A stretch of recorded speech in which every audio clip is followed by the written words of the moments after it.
제2차 세계대전은 전쟁의 잊혀진 조각들을 계속해서 드러내고 있습니다. 2004년 소련이 무기대여법에 따라 사용했던 미 공군 전투기 벨 P-39 에어라코브라가 러시아 북극의 얼어붙은 호수에서 발견되었습니다. 이 전투기는 거의 온전한 상태였으며 조종사의 유해가 담겨 있었습니다. 1989년 대서양 약 5,000m 수심에서 영국 해군과의 교전 후 침몰한 나치 기함 비스마르크 전함이 발견되었습니다. 2021년에는 오스트리아에서 벽에 숨겨져 있던 나치의 은닉물이 발견되었는데 그 안에는 조심스럽게 봉인된 무기, 문서, 훈장, 선전 자료들이 들어있었습니다. 2015년 독일 하이켄도르프에서 경찰은 개인 주택 지하실에서 작동하는 판터 전차를 발견했습니다. 2022년에는 동부 전선에서 도주하던 장교들이 숨겨둔 제국의 상징이 새겨진 금고의 상자들이 폴란드에서 발견되었습니다. 2009년에는 고고학자들이 SS의 영적 본부인 베벨스부르크 성에서 비밀방을 발견했는데 이 방에는 난해한 상징과 의식 문서가 보관되어 있었습니다.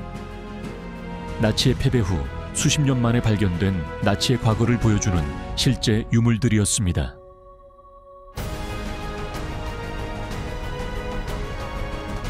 벽 속의 기억. 2021년에 벽에 숨겨져 있던 나치의 물건이 발견되었습니다. 때로는 제3제국의 흔적이 바닷속이나 땅속에 묻혀 있는 것이 아니라 벽돌 사이에 꽁꽁 숨겨져 있는 경우도 있습니다. 2021년 4월 독일 하겐에서 옛 학교 다락방을 개조하던 건설 인부들이 특이한 것을 발견했습니다. 벽 속 비밀 공간이었습니다. 꼼꼼하게 포장되어 보존된 그 안에는 마치 시간이 멈춘 듯 멈춰선 듯한 물건들이 있었습니다. 그 안에는 곧 인부들과 지역 당국 모두 충격을 받았습니다.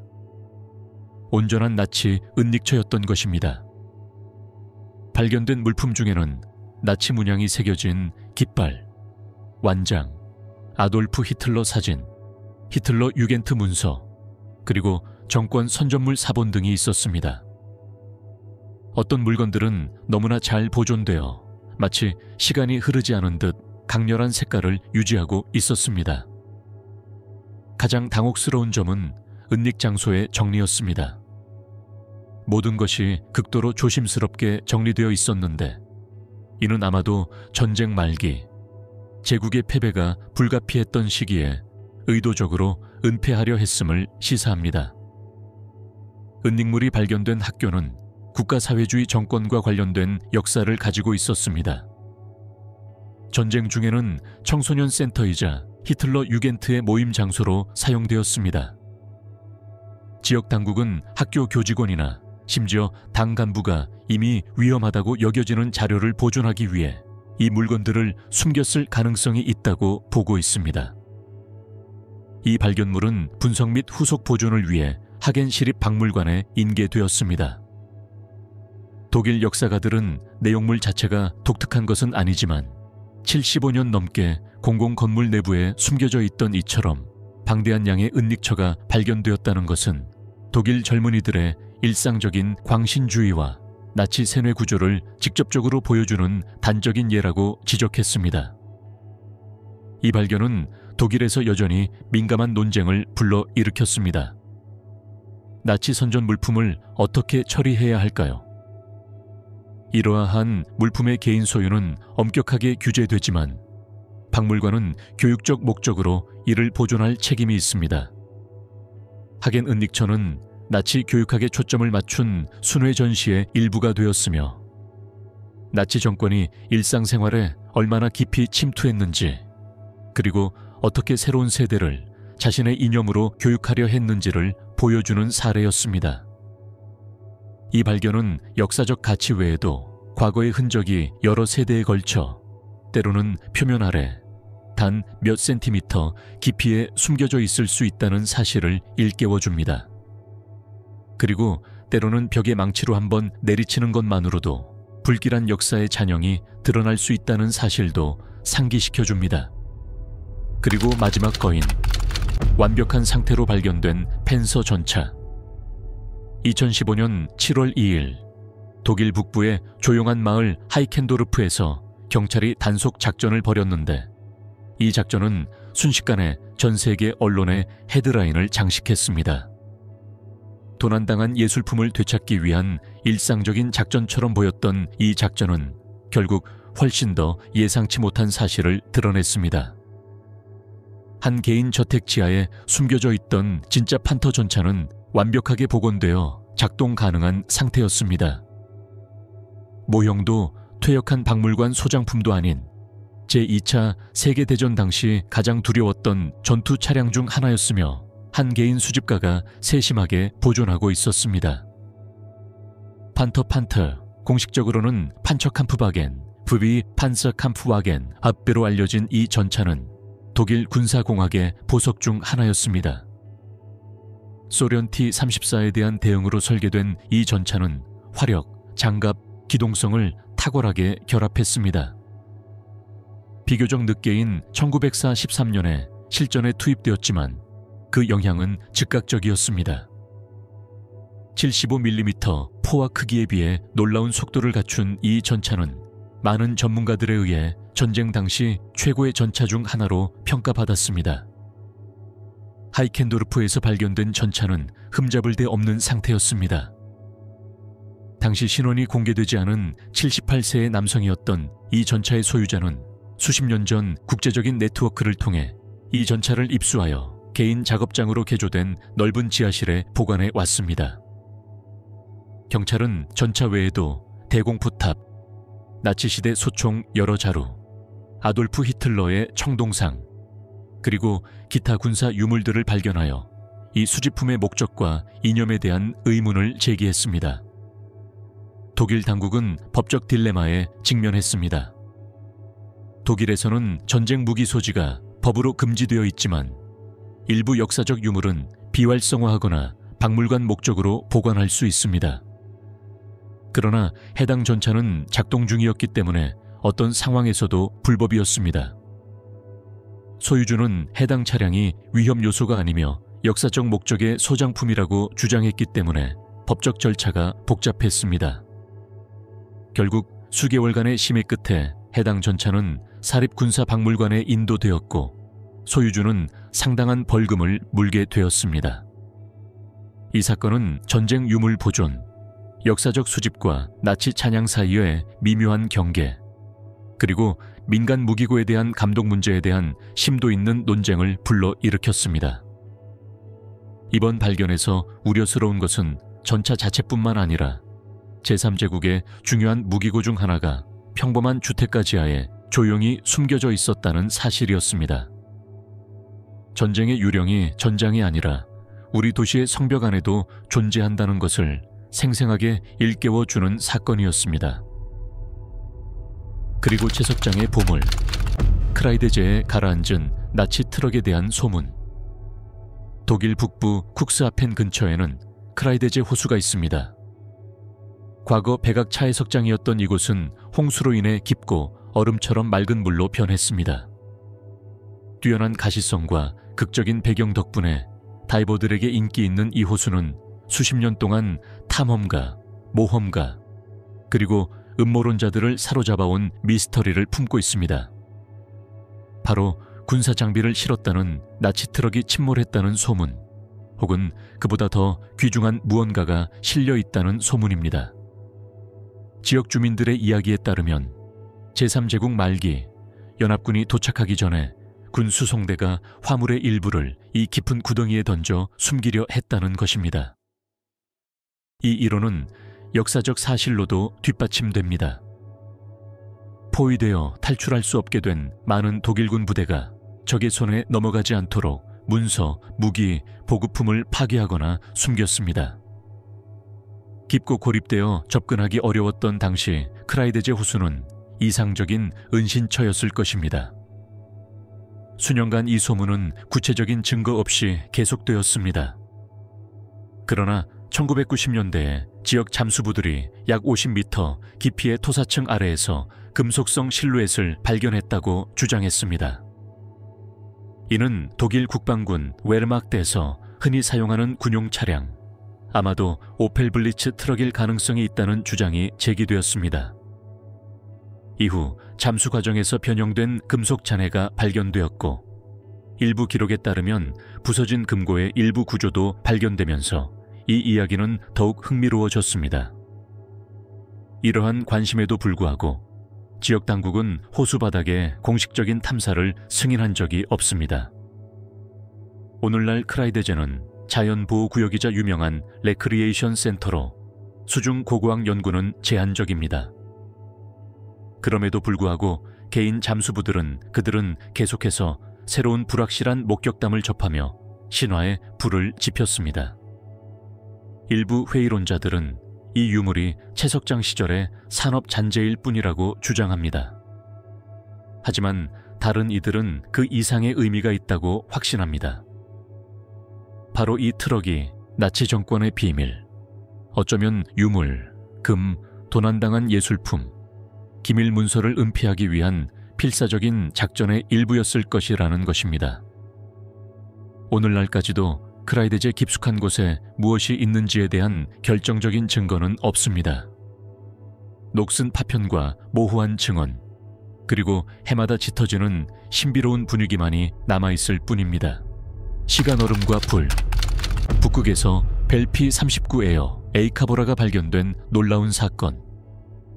제2차 세계대전 중 벨피 39 에어 라코브라는 당시 가장 독특한 전투기 중 하나였습니다. 미국 벨 에어크래프트에서 설계한 이 전투기는 독특한 구조로 유명했습니다. 앨리슨 V7710 엔진을 조종사 뒤쪽에 장착하여 기수에 강력한 37mm 기관포를 장착할 수 있었습니다. 슈퍼차저가 없어 고고도 성능에는 한계가 있었지만 에어라코브라는 적어도 임무에 널리 사용되었으며 소련군에서도 눈에 띄는 활약을 보였습니다. 소련군은 무기대여 프로그램을 통해 수천 대의 에어라코브라를 제공받았습니다. 전쟁이 끝난 지 수십 년 후 이 항공기는 다시 한번 뉴스의 중심에 섰습니다. 2004년 러시아 탐험대는 북극 지역 무르만스크의 마트 야브르 호수의 얼음 속에서 잠수한 P-39를 발견했습니다. 이 항공기는 1914년 훈련 임무 중 추락한 이후 얼음 아래 그대로 남아 있었습니다. 극한의 환경 조건 덕분에 이 항공기는 놀라울 정도로 잘 보존되어 있었고, 동체에 새겨진 원래 표시조차 여전히 읽을 수 있었습니다. 이 발견은 군사계와 역사계 모두에서 즉각적인 관심을 불러일으켰습니다. 완벽하게 보존된 타임캡슐이었을 뿐만 아니라 전쟁 중 소련이 미제 항공기를 어떻게 사용했는지에 대한 중요한 정보를 제공하기도 했습니다. 이후 조사 결과 조종사 이반 바라노프스키 중위가 훈련 비행 중 실종되었으며, 비행기가 발견되었을 당시 그의 유해는 조종석에 남아 있었던 것으로 밝혀졌습니다. 신원 확인 결과 이 기체는 이전에 받지 못했던 군사적 연계를 얻게 되었습니다. 아이라코브라는 호수 바닥에서 조심스럽게 인양되어 매우 정밀하게 복원되었습니다. 오늘날 이 특정 모델은 모닌웨에 있는 러시아 공군 중앙박물관에 전시되어 있으며, 깊은 이념적 차이에도 불구하고 나치즘에 맞서 함께 싸웠던 연합국 간의 협력을 상징합니다. P-39 사건은 또한 전쟁 중 서방 항공기를 조종했던 소련 조종사들의 잊혀진 역사를 되살리는 데에도 도움이 되었습니다. 기술적, 물질적 가치 외에도 이 발견은 두 세계를 연결하는 다리 역할을 합니다. 젊은 소련인이 조종하던 미국 비행기가 얼어붙은 북부 땅에서 발견되어 60년 만에 거의 온전한 상태로 발견되면서 갈등의 규모와 시간 속에 얼어붙은 개별 이야기에 대한 조용한 증거가 되었습니다. 엘레비아탄의 함락, 침몰하는 전함 비스마르크의 잔해 발견. 그것은 제3제국의 해군력을 상징하는 것 중 하나였습니다. 독일 크릭스마린의 자랑인 전함 비스마르크는 북유럽의 바다를 지배하기 위해 설계되었습니다. 길이가 250m가 넘고 관통 불가능한 장갑과 380mm 함포를 갖춘 비스마르크는 떠다니는 요새였습니다. 1390년 진수 당시 나치 정권의 선전 행사였으며 1411년 첫 임무인 라인 위붕 작전은 짧지만 전설적인 전역의 시작을 알렸습니다. 1941년 5월 24일 비스마르크는 영국 해군의 자랑인 HMS 후드를 단 몇 분 만에 격침시켰습니다. 후드의 파괴는 전례 없는 수색 작전을 촉발했습니다. 영국 함대 전체가 동원되어 독일 전함을 찾아 파괴했습니다. 마지막으로 5월 27일 격렬한 해전과 여러 차례의 공습 끝에 비스마르크는 북대서양에서 침몰했습니다. 2,000명이 넘는 사람들이 목숨을 잃었습니다. 그들의 정확한 위치는 거의 반세기 동안 미스터리로 남았습니다. 1989년 6월 상징적인 여객선 타이타니코의 잔해를 발견한 것으로 이미 유명한 해양학자 로버트 발라드는 프랑스 해안에서 650km 떨어진 수심약 4,800m에서 비스마르크호의 잔해를 발견했습니다. 이 발견은 기술적, 역사적으로 중요한 이정표였습니다. 사진에서 선체는 거의 온전했고 선수에는 제국 독수리가 여전히 보였습니다. 잔해의 크기와 뛰어난 보존 상태는 전문가들조차 놀라게 했습니다. 잔해에 대한 자세한 분석은 오랜 논쟁을 해결하는 데 도움이 되었습니다. 증거에 따르면 비스마르크호는 영국의 공격으로 심하게 손상되었지만 나포를 피하기 위해 승무원들이 고의로 자침시켰다는 것이 밝혀졌습니다. 비스마르크호가 있는 곳은 전쟁 무덤으로 지정되었고 독일 선원과 해군 역사가들의 후손들이 경건하게 기리는 곳이 되었습니다. 채굴이나 상업적 탐사는 허용되지 않았습니다. 전함은 바다바닥의 어둠 속에서 움직이지 않고 그대로 남아있으며 기술적 오만함, 인간 희생, 해전의 드라마를 상징하는 기념물이 되었습니다. 그리고라스트 사무라이, 침몰한 거대 선박, 무사시의 발견. 무사시는 역사상 가장 거대한 군함 중 하나였습니다. 야마토의 쌍둥이 자매인 이 일본 전함은 제국 해군력의 정점을 상징했습니다. 만재 배수량 7만 2천 톤이 넘는 무사시는 거의 관통 불가능한 장갑과 군함에 장착된 최대 크기의 460mm 주포를 탑재하여 태평양을 지배할 목적으로 구상되었습니다. 그러나 역사는 비극적일 만큼 짧은 운명을 그에게 안겨주었습니다. 강력한 성능에도 불구하고 무사시는 전쟁의 대부분 기간 동안 전투에 거의 참여하지 않았습니다. 1944년 10월 레이테만 해전에서야 실전에 투입되어 최후를 맞이했습니다. 이 교전 동안 미국 함대는 일본 함대를 향해 항공기 물결을 연이어 출격시켰습니다. 무사시는 최우선 목표였으며 몇 시간 동안 최소 19발의 어뢰와 17발의 폭탄을 맞았습니다. 심하게 손상된 이 거대한 배는 결국 침몰했고 1,000명이 넘는 병력을 싣고 갔습니다. 수십 년 동안 난파선의 정확한 위치는 필리핀 시부얀해의 광활한 심해에 묻혀 잊혀졌습니다. 2015년 3월이 되어서야 마이크로소프트 공동 창업자 폴 앨런이 이끄는 원정대가 전함의 잔해를 성공적으로 찾아냈습니다. 그의 탐사요트 MU 옥토퍼스에 탑재된 무인 수중 잠수정을 이용하여 팀은 1,000m가 넘는 깊이까지 잠수했습니다. 그곳에서 해저의 그림자 속에서 무사시의 위풍당당한 실루엣이 드러났습니다. 실시간으로 전송된 이미지에는 주포탑, 함교 파편, 그리고 거대한 함포탑 등 식별 가능한 구조물들이 나타났습니다. 함포의 특수 설계와 다체 배치 등 함선에 고유한 기술적 세부 사항 덕분에 식별이 가능했습니다. 침몰 과정에서 입은 손상에도 불구하고 선체의 대부분은 온전하게 보존되어 당시 일본 해군의 공학 기술을 엿볼 수 있는 전례 없는 경험을 선사했습니다. 무사시호의 발견은 단순한 기술적 업적을 넘어 기억의 행위였습니다. 일본은 이 발견을 역사적으로 중요한 사건으로 공식 인정했고 전사자들의 많은 후손들이 감사를 표했습니다. 이 유적지는 명예, 비극, 그리고 화해의 조용한 상징이 되었습니다. 엘 황제의 무덤, 총통 벙커의 발견. 현대 베를린 거리 아래에는 2000년 가장 어둡고 상징적인 장소 중 하나가 있습니다.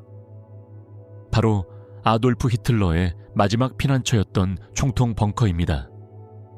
수톤의 콘크리트와 흙으로 뒤덮인 이 지하 벙커에서 독재자는 제3제국이 무너지던 마지막 날들, 1945년 4월 30일, 바로 그곳에서 그는 에바 브라운과 함께 쓰러져 나치 정권의 종말을 구했습니다.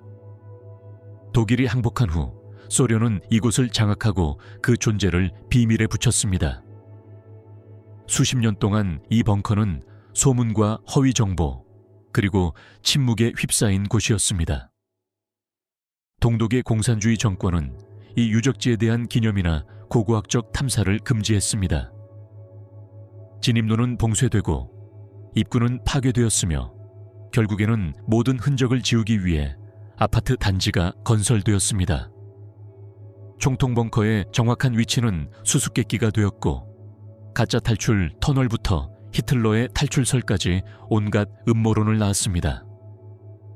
1990년대 독일 재통일 이후에야 고고학적 역사적 연구가 이 벙커의 위치를 정확히 파악하기 시작했습니다.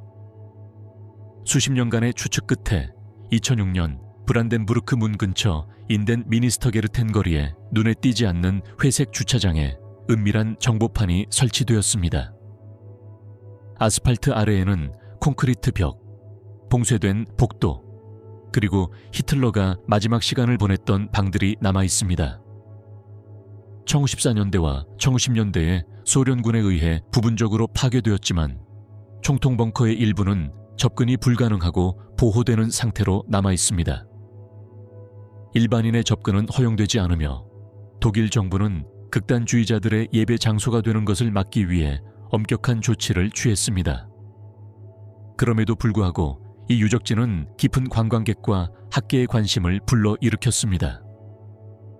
역사가들은 개인 숙소, 회의실, 환기 시스템, 심지어 지상 인공 정원까지 포함된 이 단지의 원래 구조를 디지털로 재구성했습니다. 총통 벙커의 발견과 기록은 역사의 한 장을 마무리하는 데 그치지 않고 역사의 정면으로 맞서는 역할을 했습니다. 나치 정권이 종식된 곳이 영묘나 박물관이 아닌 단순한 주차장이라는 사실은 독일 국가의 의도적인 결정입니다. 폭정의 몰락에는 영광이 없습니다. 오늘날 총통 벙커는 육안으로는 볼 수 없습니다. 기념비적인 유적이나 유물은 전시되어 있지 않고 오직 중요한 사건들을 기리는 소박한 명판만 있을 뿐입니다. 화려함이 없는 기억의 공간이며 침묵이 말보다 더 큰 무게를 지닙니다. 티온란스러운 시대, 아일랜드의 중립선언과 아이어 신호. 제2차 세계대전 중 유럽이 불타고 강대국들이 모든 전선에서 충돌하는 동안 아일랜드는 독특하고 확고한 입장, 즉 중립을 유지했습니다. 영국으로부터 독립한 이후 이 신생 국가는 아일랜드는 주권을 주장하고자 했고 1939년 발발한 분쟁은 아일랜드가 중립을 지킬 수 있는 독특하고도 위험한 기회를 제공했습니다. 그러나 이러한 중립은 독특하고 시각적인 표현을 가지고 있었습니다.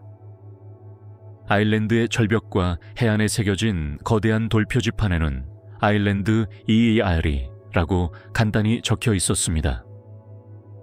에이르 아일에는 아일랜드를 뜻하는 게일어이며 이 표지판들은 공중에서 보이도록 설계되었습니다. 그 목적은 분명했습니다. 연합군과 추축군 전투기 모두에게 중립지역 상공을 비행 중임을 경고하는 것이었습니다. 이러한 표지판은 항공 운항이 첨단 장비보다 유관 관측에 더 의존했던 시대에 간단하지만 기발한 방어 조치였습니다. 아일랜드 해안을 따라 80개가 넘는 표지판이 세워졌는데 각 표지판에는 돌과 석회로 만든 10에서 12m 길이의 흰색 글자가 새겨져 있었습니다. 역설적인 것은 이러한 표지판이 아일랜드의 중립을 보호하는 동시에 연합군 조종사들에게는 기준점 역할을 했다는 것입니다. 일부 역사학자들은 아일랜드 정부가 공식적으로는 중립을 표방했지만 연합군과 은밀히 협력하여 정찰 비행을 허용하고 주요 기상 정보를 공유하며 영국 스파이의 영토 내 존재를 용인했다고 주장해 왔습니다.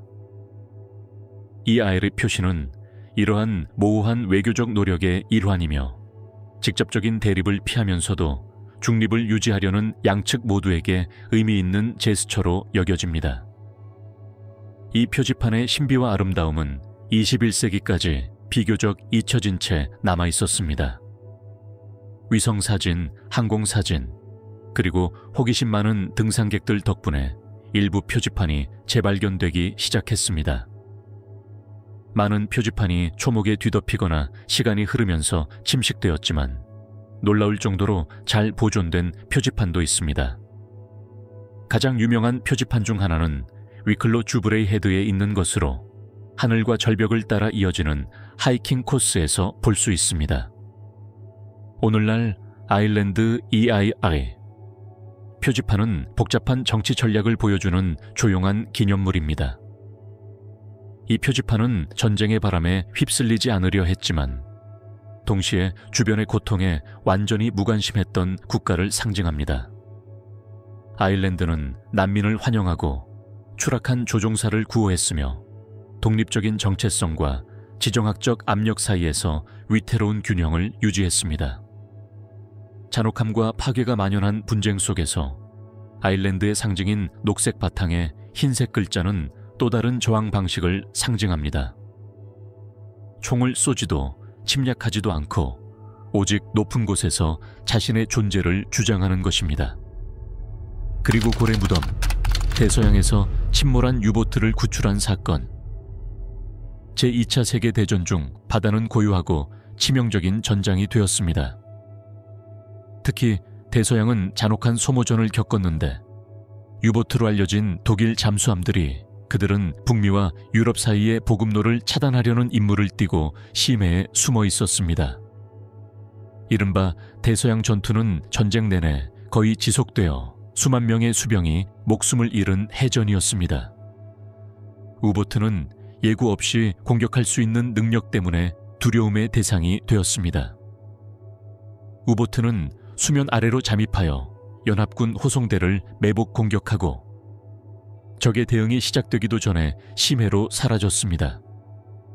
그러나 전쟁 중반 무렵 레이더, 소나, 폭로해 등 대잠수함 기술의 발전으로 경쟁의 판도가 바뀌기 시작했습니다. 결국 아일랜드 해안에서 카리브해에 이르기까지 대서양 곳곳에서 수백 척의 유보트가 침몰했고 해전은 말 그대로 강철의 무덤으로 변했습니다. 수십 년 동안 이 잠수함들 중 다수는 실종 상태로 남아 정확한 좌표가 잊히거나 기밀로 분류되었습니다. 그러나 최근 몇 년 동안 해양 탐사, 역사 연구, 그리고 기술의 발전으로 침몰한 여러 잠수함의 위치를 파악할 수 있게 되었습니다. 가장 주목할 만한 발견 중 하나는 2014년 노스캐롤라이나 해안에서 수심 210m 지점에서 발견된 UA-76입니다. 이 잠수함은 1942년 7월 연합군 호송선단과의 치열한 교전 중 침몰했습니다. 놀랍게도 선체는 거의 온전하게 보존되어 전투의 격렬함을 말없이 보여줍니다. 또 다른 인상적인 발견은 미시시피 삼각주 근처에서 발견된 U-266입니다. 1942년 미국 순찰선에 의해 침몰한 이 잠수함은 마치 두 적군이 마지막 전투에서 얼어붙은 듯 공격했던 상선 중 한 척의 잔해와 함께 발견되었습니다. 이러한 발견은 해전에 대한 정확한 역사적 자료를 제공할 뿐만 아니라 깊은 존경을 받고 있습니다. 침몰한 유보트의 대부분은 많은 승무원이 탈출하지 못했기 때문에 전쟁의 무덤으로 여겨집니다. 많은 경우 당국은 잔해를 건드리지 않기로 결정하여 과학탐사대의 접근을 제한하고 모든 회수 시도를 금지합니다. 대서양에 가라앉은 유보트는 마치 물에 잠긴 타임캡슐과 같습니다. 그 안에는 여전히 개인 소지품, 무기, 항해 장비, 심지어 해저의 압력과 온도에 의해 보존된 식량까지 담겨 있습니다. 녹슨 이 선체 하나하나는 알려지지 않은 이야기이며 파괴된 바로 그 순간에 얼어붙은 생명의 이야기입니다. 오늘날 상세한 수중 지도와 원격 조종 잠수함 덕분에 대서양은 이러한 비밀을 드러내기 시작했습니다. 그리고 그렇게 되면서 겉보기에 고요한 바다 아래에는 보이지 않고 조용하며 깊이 인간적인 전쟁이 자리 잡고 있음을 일깨워 줍니다. 시간 천국의 여걸들, 영국 굴뚝에서 발견된 스파이 비둘기. 2012년 영국 서리주 블래칭글리에 조용한 마을 주민 한 명이 독특하면서도 흥미로운 발견을 했습니다. 19세기에 지어진 자신의 오두막 벽난로를 수리하던 중 다리에 작은 붉은색 원통이 묶인 비둘기 뼈를 발견한 것입니다. 그 안에는 거의 70년이 지난 지금도 온전한 암호 메시지가 담겨 있었습니다. 그는 자신도 모르게 제2차 세계대전에 가장 기이하고 아직 풀리지 않은 비밀 중 하나를 밝혀냈습니다. 전쟁 중 통신이 적의 간섭에 취약했을 때 영국은 다시 한번 오래되었지만 믿을 수 있는 방법, 즉 전서구 캐리어 피전에 의지했습니다. 영국군은 25만 마리가 넘는 비둘기를 사용했는데 그중 다수는 국립비둘기국에서 훈련받았습니다. 이 비둘기들은 프랑스, 벨기에, 네덜란드에서 영국 해협을 건너 적의 이동, 병력 위치, 공습 좌표 등 중요한 정보를 전달했습니다. 서리에서 발견된 비둘기는 앨런 튜링과 같은 암호학자들이 활동했던 영국의 정보 및 암호 해독센터인 블래첼리 파크로 향하던 중이었을 가능성이 높습니다. 그러나 이 비둘기는 임무를 완수하지 못했습니다. 지치거나 방향 감각을 잃은 듯 굴뚝 아래로 추락하여 함정에 빠졌고 메시지는 전달되지 못했으며 거의 70년 후 발견되었습니다. 이 메시지는 부분적으로 손상되었지만 일련의 암호문과 약어로 작성되어 있었습니다. BBC와 암호 전문가들은 이를 분석하여 1914년 노르망디 상륙작전 직후 점령지 노르망디에서 SJT-W 스터스라는 암호명을 가진 요원이 보낸 것으로 확인했습니다. 하지만 가장 흥미로운 점은 아직 해독되지 않았다는 것입니다. 블래첼리 파크를 인수한 영국 정보기관 GQHQ의 전문가들조차 해독하지 못했습니다. 이는 이 메시지가 일회용 암호화를 사용했음을 시사하는데 이는 원본 키 없이는 해독이 거의 불가능한 방식입니다. 이 발견은 전 세계의 이목을 사로잡았습니다. 마치 전쟁 중 스파이 활동의 타임캡슐을 여는 듯 어둠 속에서 벌어진 침묵의 전투의 흔적이었습니다. 전서구는 용감했을 뿐만 아니라 많은 전서구가 군 복무 중 목숨을 잃었기에 매우 중요한 존재였습니다. 전서구 덕분에 여러 중요한 메시지가 전달되었고 일부는 공로 훈장을 받기도 했습니다. 오늘날 전서구의 유해와 그 신비로운 메시지는 블래첼리 파크 통신박물관에 소장되어 있습니다. 이 새들은 전쟁 중 인간의 독창성과 이 새들이 역사에서 수행했던 예상치 못한 역할을 상징합니다. 이 메시지가 해독되지 않는 한 역사학자와 애호가들의 상상력은 계속될 것입니다. 그 안에는 어떤 긴박함이 담겨 있었을까요? 거의 70년 동안 굴뚝에 갇혀 있던 중요한 정보는 무엇일까요? 평범한 새, 실패한 임무, 그리고 여전히 비밀을 간직하고 있는 암호. 이처럼 때로는 가장 작은 출처, 즉 오래된 시골집의 잊혀진 둥지에서 위대한 미스터리가 탄생합니다. 기욤 사건 종결, USS 인디애나폴리스 참사가 밝혀진 과정. 제2차 세계 대전 역사에서 USS 인디애나폴리스만큼 영웅심, 비밀, 그리고 공포가 강렬하게 어우러진 이야기는 드뭅니다. 1931년 진수된 이 미국 중순양함은 여러 차례 태평양 전역에 참전했습니다. 하지만 이 함선에 영원히 불멸의 기억을 남긴 것은 바로 마지막 임무였습니다. 1945년 7월 16일 인디애나폴리스호는 샌프란시스코를 출항하여 극비 임무를 수행했습니다. 바로 몇 주 후 히로시마에 투하될 최초의 원자폭탄 리틀보이의 핵심 부품을 수송하는 것이었습니다. 이 함선은 티니안 섬에 무사히 도착하여 화물을 실은 후 필리핀으로 출항했습니다. 그러나 7월 30일 필리핀해를 항해하던 중 일본 잠수함 I-58의 어로의 공격을 받았습니다. 충격은 참혹했습니다. 크루즈선은 조난 신호조차 보내지 못한 채 단 12분 만에 침몰했습니다.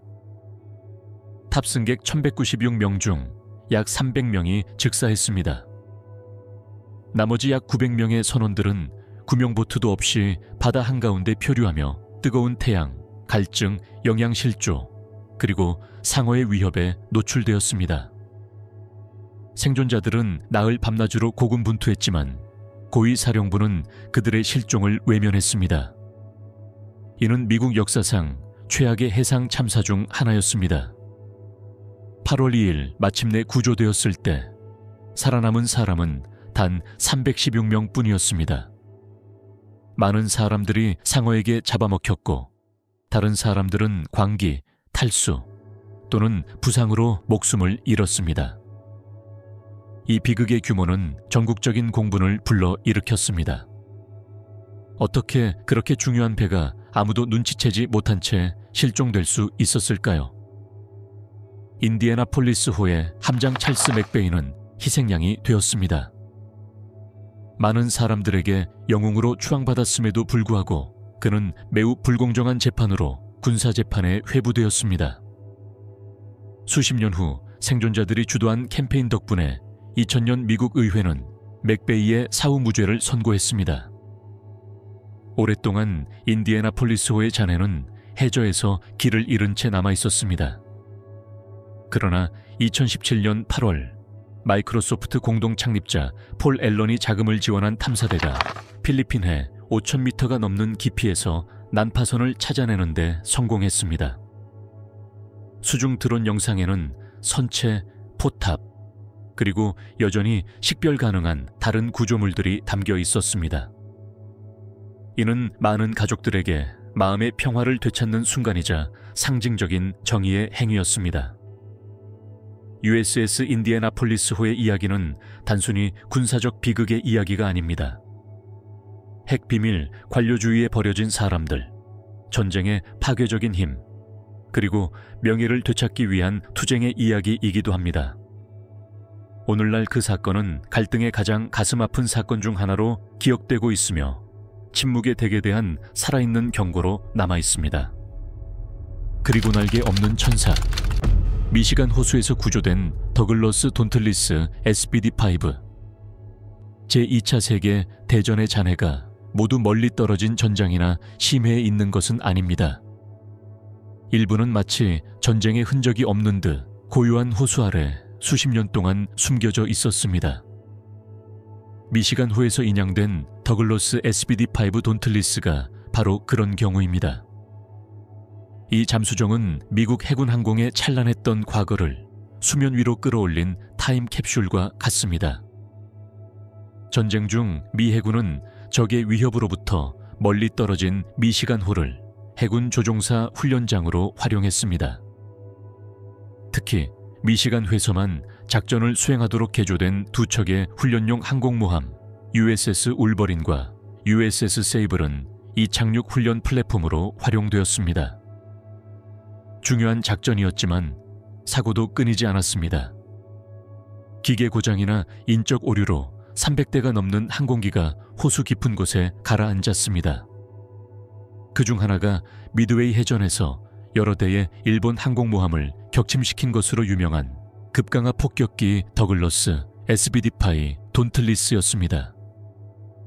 1990년대 미국 정부는 역사적 중요성과 호수의 차가운 담수 덕분에 뛰어난 보존 상태를 유지한 이러한 침수 항공기들을 회수하는 야심찬 인양 프로젝트를 승인했습니다. 2009년 가장 놀라운 발견 중 하나는 바로 1914년에 침몰한 SBD-5였습니다. 이 항공기는 수십 60m에서 거의 온전한 상태로 발견되었습니다. 동체, 조종장치, 심지어 조종석 계기까지 놀라울 정도로 잘 보존되어 있었습니다. 복잡한 작업 끝에 이 항공기는 조심스럽게 수면으로 인양되어 완벽한 복원을 위해 운반되었습니다. 이 작업은 수년에 걸쳐 진행되었으며 역사적인 항공 전문가들에 의해 수행되었습니다.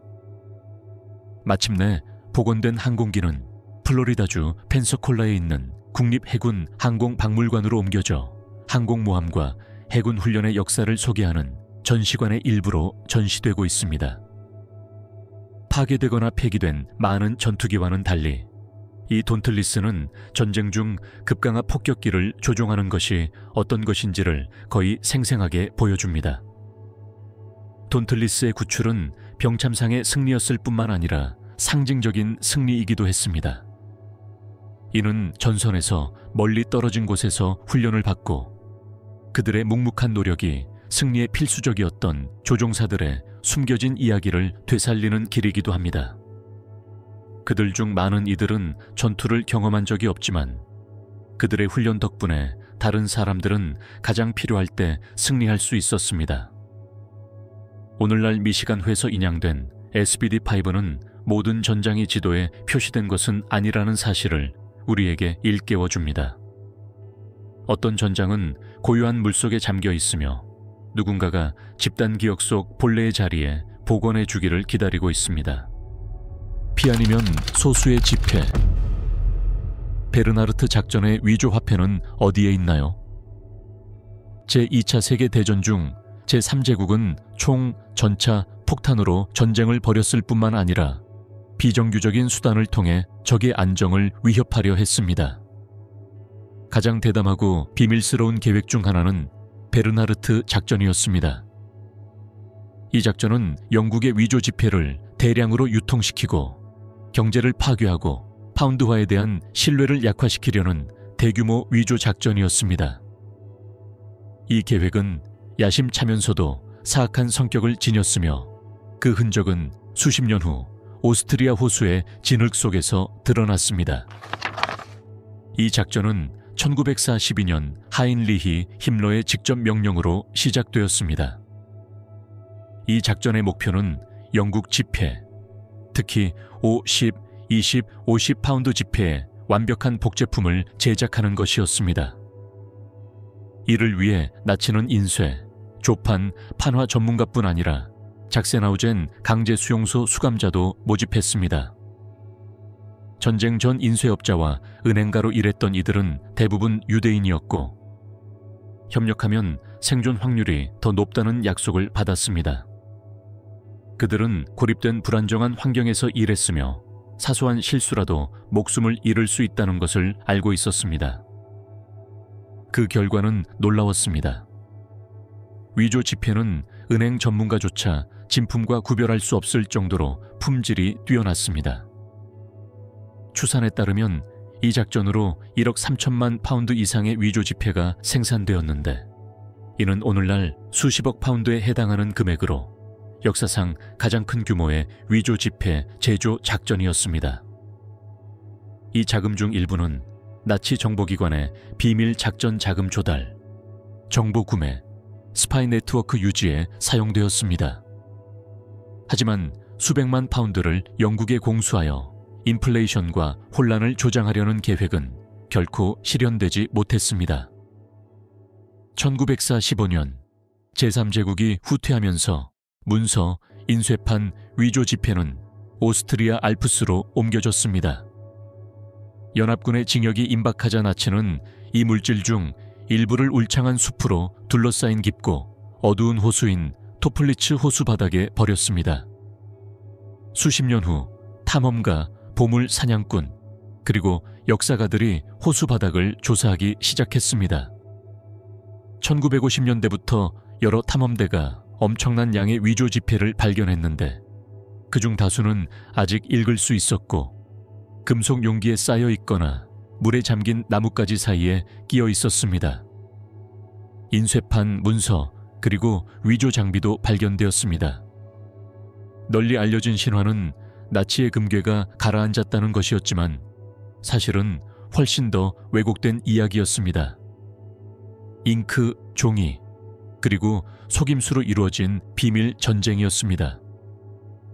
오늘날 이러한 위조 지폐 중 일부는 영국은행 박물관과 미국 홀로코스트 기념관과 같은 박물관에 보존되어 있습니다. 이 위조 지폐들은 그 규모가 미묘하면서도 위험했던 작전의 증거입니다. 베르나르트 작전은 영국 경제를 붕괴시키는 데는 실패했지만 나치 정권이 목표를 달성하기 위해 가용한 모든 자원을 얼마나 적극적으로 조작했는지를 보여주었습니다. 그 거대한 기만의 파편들은 토플리츠 호수의 차가운 물속에 아직도 남아있을지도 모릅니다. 종이 돈을 소리 없는 무기로 삼아 어둠 속에서 벌어졌던 전쟁의 파편들 말입니다. 에게맹금류를 보세요. 그라프슈페 제독의 거대한 청동 독수리 동상. 1939년 12월 제2차 세계대전 초기 단계 한가운데 독일 소형 전함 아드미랄 그라프스피가 우루과이 앞바다의 라플라타 강 연안에서 침몰했습니다. 해전의 또 다른 사건처럼 보였던 이 사건은 나치 정권 시절 가장 논란이 많고 상징적인 발견 중 하나를 낳았습니다. 반세기가 지난 후 배의 선미를 장식했던 발톱에 나치 문양이 있는 거대한 청동 독수리가 발견된 것입니다. 기랍스페는 남대서양에서 연합군 호송선단의 실질적인 위협이었습니다. 여러 영국 상선을 격침시킨 후 중립국 우루과이 앞바다에서 적 순양함 3척의 발각과 궁지에 몰렸습니다. 라플라타강 해전에서 상당한 피해를 입은 후 함장 한스 랑스도르프는 몬테비도 항구로 피난하기로 결정했습니다. 그는 외교적 압력에 굴복하여 연합군의 손에 넘어가는 것을 막기 위해 과감한 결정을 내리고 자신의 배를 침몰시켰습니다. 3일 후 랑스도르프는 부에노스 아이레스에서 자살했습니다. 그라프 슈페오는 수십 년 동안 부분적으로 침몰하여 잊혀졌습니다. 그러나 2000년대에 우루과이 전문가들이 주도한 야심찬 복원 프로젝트가 침몰한 전함에서 독특한 제국 독수리를 포함한 여러 조각을 인양하는 데 성공했습니다. 날개폭 2m가 넘고 무게 350kg에 달하는 이 청동 조각상은 2006년 해초와 점액으로 뒤덮인 선체에 부착된 채 발견되었지만 명확히 식별할 수 있었습니다. 이 발견은 국제적인 파장을 일으켰습니다. 단순한 고고학적 유물이 아니었습니다. 나치만자 완지가 새겨진 독수리는 2000년대 가장 어두운 정권의 명백한 상징이었습니다. 우루과이 당국은 딜레마에 빠졌습니다. 박물관 전시품인가, 이념 선전의 대상인가. 이 조각상을 경매에 내놓자는 제안이 제기되면서 인권단체와 외국 정부의 공분이 촉발되었습니다. 너나치 집단의 숭배 대상이 되는 것을 막기 위해 이를 파괴하자는 논의도 있었습니다. 결국 우루과이 정부는 이 독수리를 직접 대중에 공개하지 않고 안전하게 보관하기로 결정했습니다. 이 독수리의 운명을 둘러싼 논쟁은 계속되고 있습니다. 어떤 이들은 나치즘과 제2차 세계대전에 대한 전시회의 일환으로 역사 및 교육적 맥락에서 이 독수리를 전시해야 한다고 주장합니다. 반면 선전 목적으로 사용될 것을 우려하여 대중에 공개하지 않아야 한다고 주장하는 이들도 있습니다. 그라프슈페 독수리 이야기는 과거의 흔적이 어떻게 심오한 상징적 힘을 유지할 수 있는지를 일깨워줍니다. 라플라타 강에서 건져 올린 이 독수리는 그 물리적인 무게를 넘어 세계사의 불편한 한 부분, 침몰한 군함뿐만 아니라 완전히 패배한 이념과 그 이념이 남긴 잔해를 상징하는 청동상. 애를 잃어버린 기억, 미드웨이 해전에서 침몰한 USS 요크타운. 1942년 6월 4일부터 7일까지 벌어진 미드웨이 해전은 태평양 전쟁의 결정적인 전환점이었습니다. 바로 이 해전에서 미국 해군은 일본 함대에 치명적인 타격을 가하여 단 며칠 만에 항공모함 4척을 격침시켰습니다. 그러나 이 승리는 막대한 대가를 치러야 했습니다. 피해를 입은 미군 함선 중에는 이미 산호의 해전에서 살아남아 거의 수리되지 않은 채 영웅적으로 전투에 복귀한 항공모함 USS 요크타운도 있었습니다. 미드웨이는 요크타운의 마지막 임무였습니다.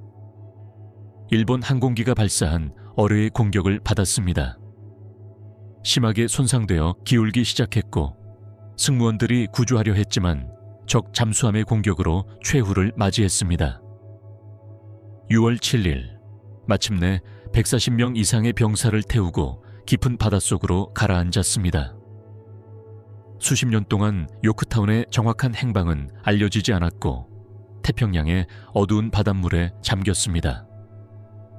전함 비스마르크호를 발견했던 바로 그 해양학자 로버트 발라드가 이끄는 탐험대가 1998년이 되어서야 미드웨이 북서쪽 외딴 해역 수심 약 5,000m에서 요크타운호의 선체를 발견했습니다. 이 발견은 기술적, 고고학적 업적으로 칭송받았습니다. 원격 조종 차량을 이용하여 연구팀은 과거의 불길한 유령처럼 해저에서 솟아오른 요크타운호의 모습을 포착했습니다. 어뢰의 충격과 수십 년의 무게에도 불구하고 요크타운호의 많은 부분은 놀라울 정도로 잘 보존되어 있었습니다. 함교 구조물, 발사, 캐터펄트, 심지어 조종사 조종석까지도 알아볼 수 있었습니다. 마치 잠자는 거인, 현대 해군사에서 가장 중요한 전투들을 치렀던 거상을 다시 발견한 것과 같았습니다. 요크타운호의 발견은 역사적 가치를 넘어 경의를 표하는 행위였습니다. 승무원들의 후손들에게 이 발견은 상처를 치유하는 것을 의미했습니다. 가상 추모식에서 연구원들은 침몰한 선체 위에 미국 국기를 놓았습니다. 유물은 발견되지 않았습니다. 해당 장소는 전쟁 묘지로 지정되어 그 이후로 보호받고 있습니다. 오늘날 USS 요크타운은 태평양 전쟁의 흐름을 바꾼 전투의 영원한 증인으로서 해저에 조용히 잠들어 있습니다. 이 항공모함의 재발견은 미드웨이의 전략적 중요성뿐만 아니라 갑판 위에서 싸우다 돌아오지 못한 이들의 희생을 다시금 상기시켰습니다. 수 킬로미터의 물속에서도 이 항공모함은 마치 결코 오지 않을 다음 임무를 기다리는 듯 경계를 늦추지 않고 제 위치를 지키고 있는 듯합니다. 엘페인트 브러시 솔저, 미국 육군의 무서운 유령 군대. 제2차 세계대전 중 모든 병사들이 무기를 휴대한 것은 아니었습니다. 어떤 병사들은 붓, 확성기, 풍선을 들고 전투에 나섰습니다. 이들은 미 육군 제23 특수부대, 즉 유령군으로 더 잘 알려진 비밀부대 소속이었습니다. 이 부대의 존재는 수십 년이 지나서야 공식적으로 인정되었습니다. 그들의 임무는 단순하지만 기발했습니다. 적을 속이는 것이었습니다. 이 가상의 군대는 1914년에 창설되었으며 약 1,100명의 병력으로 구성되었습니다. 이들 중 다수는 예술가, 디자이너, 음향 엔지니어, 배우였습니다.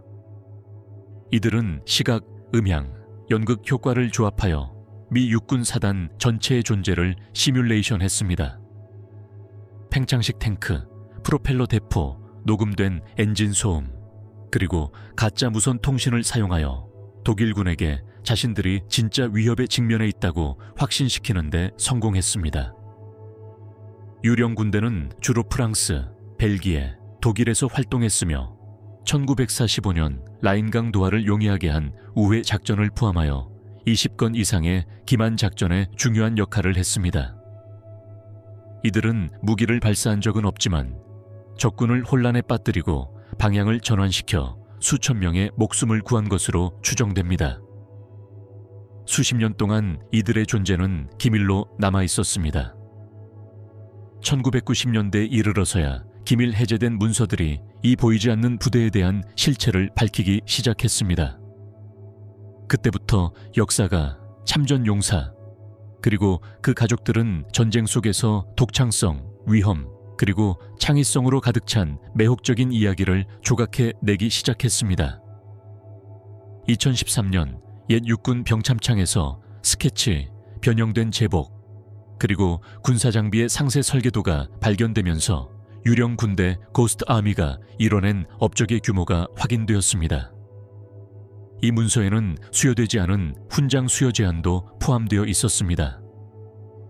이러한 간과된 부분은 시민단체와 미국 의회에 의해 시정되기 시작했습니다. 마침내 2022년 전쟁 종전 75년이 지난 후 제23특 전중대는 미국 최고의 민간인 연계 중 하나인 의회 금메달을 수상했습니다. 이는 총 한 발 쏘지 않고도 어떤 무기 못지않은 날카로운 창의력으로 싸웠던 군인 예술가 집단에 대한 사후의 표창이었습니다. 오늘날 그들의 팽창식 탱크 중 일부는 군사박물관에 보존되어 있습니다. 다큐멘터리, 서적, 그리고 전시는 최근까지 감춰져 있던 이 사건에 새로운 생명을 불어넣었습니다. 유령 군대는 20세기 최대의 전쟁 속에서도 상상력이 폭격기만큼이나 강력한 전략적 도구였음을 증명합니다. 그리고 수십 년 동안 군인들은 눈에 띄지 않았지만 그들의 유산은 이제 밝게 빛나고 있습니다. 예술로 히틀러를 속인 군대의 메아리입니다. 시간 열린 상처, 카틴의 무시무시한 대량 무덤. 러시아 스몰렌스크 인근 카틴숲 깊숙한 곳에는 제2차 세계대전의 가장 어두운 장들 중 하나가 자리 잡고 있습니다. 수십 년 동안 진실은 침묵당하고 왜곡되고 부정되었습니다. 그러나 마침내 무덤들이 발견되었을 때 살해된 수천 명의 폴란드 장교들의 유해가 함께 발견되었고 오랫동안 감춰져 있던 비극을 조용히 증언하는 문서, 훈장, 군화, 그리고 개인 소지품들도 함께 발견되었습니다. 카틴 학살은 1940년 소련이 독일 소련 불가침 조약에 따라 폴란드 동부를 점령하면서 시작되었습니다. 당시 2만 2천 명이 넘는 폴란드 육군 장교, 경찰관, 지식인, 의사, 엔지니어, 사회 지도자들이 소련 비밀 경찰인 NKVD에 체포되었습니다. 이들은 대부분 폴란드 엘리트 계층이었습니다. 스탈린은 이들을 소련의 폴란드 지배에 대한 위협으로 간주했습니다. 해결책은 잔혹했습니다. 바로 그들을 말살하는 것이었습니다. 1940년 봄 수감자들은 머리 뒤쪽에 총을 맞고 처형되었고 시신은 소련 서부 지역 여러 곳에 있는 집단 묘지에 묻혔습니다. 카틴이 가장 상징적인 장소입니다. 이 범죄는 1943년 당시 소련과 전쟁 중이던 독일군이 이 지역을 점령하던 중 무덤들을 발견할 때까지 은폐되었습니다. 베를린은 이 발견을 선전 목적으로 활용하여 스탈린을 범죄 혐의로 고발했습니다. 소련은 전쟁 후에도 책임을 부인하고 나치에게 책임을 전가했습니다. 목격자와 생존자들이 기록했음에도 불구하고 진실은 수십 년 동안 은폐되었다. 소련의 일시적 동맹국이었던 서방은 스탈린과의 공개적인 대립을 피했다. 소련 기록보관소는 공산주의가 몰락한 후에야 공개되기 시작했습니다. 1990년 미하일 고르바초프는 카틴숲 학살에 대한 소련의 책임을 공식적으로 인정했습니다. 2010년에는 주요 문서들이 기밀 해제되어 스탈린이 직접 처형 명령을 내렸음을 확인했습니다. 무덤의 고고학적 재발견과 현대 법의학적 분석이 결합되어 수백 명의 희생자 신원이 확인되었습니다. 시신은 조심스럽게 발굴되었는데 많은 시신이 군복을 입은 채였고 멈춰있던 시계, 묵주, 편지, 군 휘장 등 개인 소지품들이 남아있었습니다. 각 소지품은 과거에서 돌아와 기억과 정의를 요구하는 목소리였습니다. 오늘날 카틴숲은 애도와 추모의 장소입니다. 2000년에는 폴란드와 러시아가 공동으로 설립한 기념관이 이곳에 건립되었지만 양국 간의 외교적 긴장은 여전히 고조되고 있습니다. 역사적 침묵이 진실과 마주할 때마다 카틴 숲의 상처는 치유되기는커녕 다시 드러납니다. 카틴 숲에는 시신만이 있는 것이 아닙니다. 이 책에는 경고가 담겨 있습니다. 역사가 조작되거나 억압될 때 결국 생명뿐 아니라 정의의 가능성마저 파묻히게 된다는 것입니다. 그리고 가장 고통스러운 기억일지라도 오직 기억을 통해서만 우리는 화해와 비슷한 것을 열망할 수 있다는 것입니다. 그리고 탐욕의 무게, SS 가이르 소파의 침몰한 은 보물. 대서양은 수세기 동안 배의 거대한 무덤이었지만 1941년에 침몰한 영국 화물선 SS 게어 소파호만큼 현대의 관심을 끄는 난파선은 거의 없습니다. 제2차 세계대전 중에 일상적인 수송 임무로 시작된 이 난파선은 비극으로 끝났지만 역사상 가장 큰 귀금속 인양 사건 중 하나가 되었습니다. 영어, 가일 소파는 차, 철괴, 그리고 전략적 보물을 싣고 영국령 인도 캘컷에서 출항했습니다. 영국 재무부로 향하는 200톤이 넘는 응괴였습니다. 그 목표는 독일 잠수함이 들끓는 위험한 해역을 항해하여 영국에 도착하는 것이었습니다. 그러나 배가 영국 제도에 접근하면서 상황이 악화되었습니다. 보호 호송대와 분리되고 연료가 부족해지자 선장은 아일랜드 서해안의 골웨이 항구로 향하기로 결정했습니다. 그러나 목적지에 도착하지 못했습니다. 1941년 2월 17일 가일 소파는 독일 잠수함 U-10에 의해 발견되었습니다. 단 하나의 어뢰만으로도 배는 두 동강이 났습니다. 배는 거의 5,000m 깊이에서 급격하게 침몰하여 화물과 대부분의 승무원이 목숨을 잃었습니다. 며칠 동안 구명보트에서 오디세이를 한 후 탑승한 85명 중 단 한 명만 살아남았습니다. 수십 년 동안 난파선은 잊혀졌고 해군 기록에서만 확인되었습니다. 미국 기업 오디세이 마린 익스플로레이션, 오디시 마린 엑스플로레이션. 고정밀 소나 기술을 이용하여 아일랜드 남서쪽 480km 지점에서 게어 소파, 가일 소파 초호의 잔해를 발견한 것은 2011년이 되어서였습니다. 이 발견은 전례 없는 작업의 시작을 알렸습니다. 이러한 유형의 임무로는 이전에 도달하지 못했던 심해에서 은을 추출하는 작업이었습니다. 2012년 무인 수중 잠수정을 이용한 수개월간의 작업 끝에 오디세이는 약 48톤에 해당하는 1200개 이상의 응괴를 회수했다고 발표했습니다. 총 110톤 이상의 응괴가 회수된 것으로 추산되며 이는 역사상 최대 규모의 심해 귀금속 발견으로 기록되었습니다. 인양 계약에 따라 이 응괴는 오디세이와 영국 정부가 공유했습니다. SS 게어소파호의 잔해는 침몰한 부의 이야기일 뿐만 아니라 식민지 무역, 잠수함 전쟁, 그리고 영국의 전시 경제를 연결하는 타임 캡슐이기도 합니다. 왕립 조폐국과 영국령 인도은행의 명문이 새겨진 이 주괴들은 현재 박물관과 개인 소장품에 전시되어 전쟁의 대가와 바닷속 깊이 묻힌 가치를 증명합니다.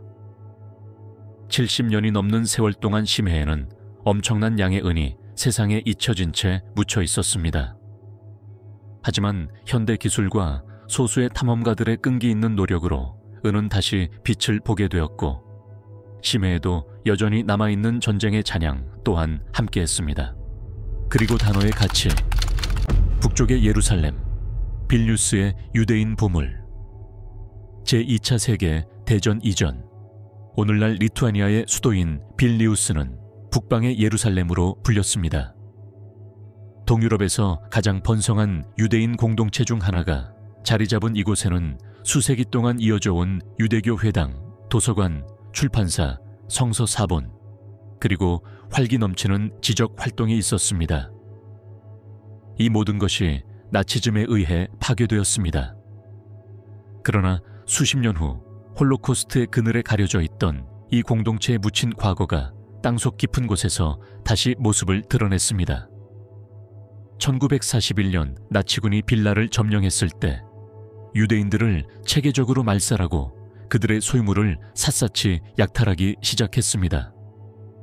그러나 게토 폐허 속에서 종이 여단으로 알려진 소수의 유대인 포로들은 압수된 책, 사본, 그리고 종교 물품들을 분류하고 포장해야 했습니다.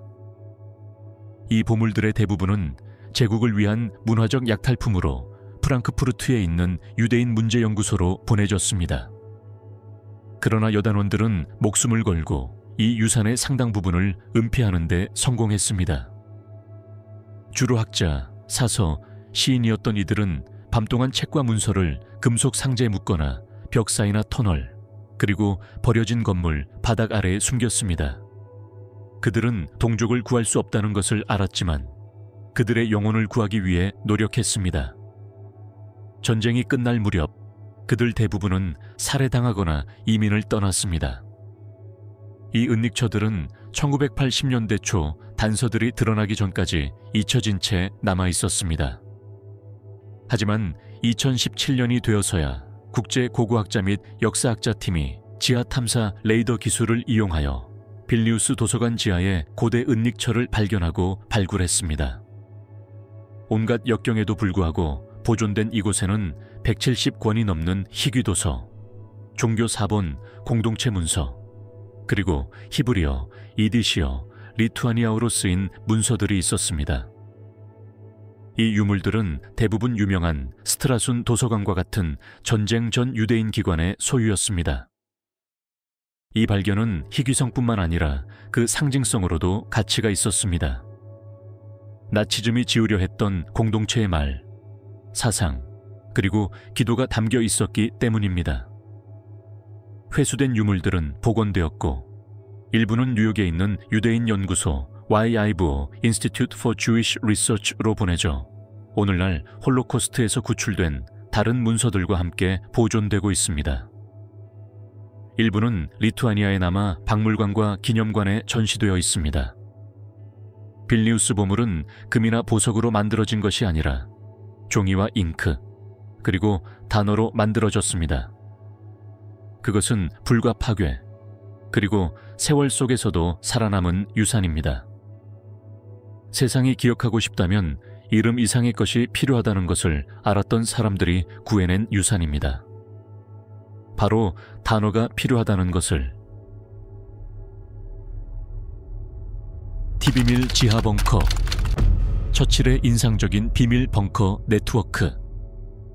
대공습 당시 런던이 나치의 폭격으로 불타고 있을 때 영국 지도부는 정부의 생존이 국민의 용기뿐 아니라 비밀 작전을 지속할 수 있는 능력에 달려 있음을 알고 있었습니다. 이렇게 윈스턴 처칠 총리와 그의 내각이 아무리 파괴적인 공격에도 저항할 수 있도록 지하 벙커, 터널, 지휘소 네트워크가 탄생했습니다. 수십 년 동안 이러한 시설 중 다수는 기밀로 분류되었습니다.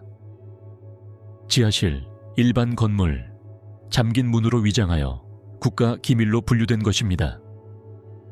이러한 대피소 중 가장 잘 알려진 곳은 화이트홀에서 가까운 런던 중심부 거리 지하에 위치한 캐비닛 전쟁실입니다. 콘크리트와 강철로 보강된 복도가 얽혀있는 이곳에서 처칠은 영국의 전쟁 수행 능력 대부분을 지휘했습니다. 이 시설에는 회의실, 개인실, 통신센터, 심지어 총리의 개인 침실까지 있었습니다. 폭탄을 견뎌내고 정부 업무를 원활하게 운영할 수 있도록 설계되었습니다. 하지만 이는 더 큰 네트워크의 여러 노드 중 하나에 불과했습니다. 윌트셔 코샴과 같은 곳에는 중앙정부 전쟁본부가 건설된 곳이 추가로 기록되어 있습니다. 중앙정부 전쟁본부는 침략이나 런던의 완전한 붕괴 시 수천 명의 공무원을 수용할 수 있는 거대한 벙커였습니다. 이전 차해석장 아래에 숨겨진 이 시설은 자체 환기 시스템, 내부 전화망, 심지어 병원까지 갖추고 있었습니다. 이 네트워크의 진정한 규모는 최근 수십 년 동안 문서가 기밀 해제되고 전직 노동자들이 목소리를 내기 시작하면서 더욱 자세히 드러났습니다. 2008년 도시 고고학 탐사대가 동런던에서 그러한 대피소 중 한 곳에 잊혀진 입구를 발견했습니다. 그곳의 잔해와 먼지 아래에서 그들은 온전한 가구, 앞정으로 표시된 유럽 지도, 도자기 컵, 그리고 여전히 걸려있는 베이클라이트 전화기를 발견했습니다. 이러한 인프라의 이면에 있는 아이디어는 단순하지만 급진적이었습니다. 표면이 그을려도 정부의 심장은 계속 뛰어야 한다는 것이었습니다. 그리고 리더십의 연속성에 집착했던 처칠은 이러한 시설들의 상당수를 직접 감독했습니다. 그는 폭탄이 도시를 뒤덮는 가운데 목욕 가운을 입고 전쟁실 복도를 거닐며 명령을 내리고 연설문을 작성했다고 전해집니다. 오늘날 이러한 유적지 중 일부는 대중에게 공개되었는데 그 중 하나가 처칠 전쟁실 박물관입니다. 이 박물관에서는 한때 유럽의 운명을 결정지었던 결정들이 보관되었던 복도를 직접 걸어볼 수 있습니다. 다른 것들은 콘크리트와 국가 기밀로 숨겨져 있거나 접근할 수 없거나 봉쇄되어 있습니다. 처칠의 벙커망은 병참의 경이로움을 넘어 모든 역경에 맞서 저항하려는 영국의 결의를 상징했습니다. 지하, 케이블, 지도, 그리고 희미한 불빛 속에서 국가 방위가 계획되고 있었습니다. 그리고 오늘날에도 그 터널의 고요함 속에서 절대 항복하지 않겠다고 다짐했던 그 목소리가 울려 퍼집니다.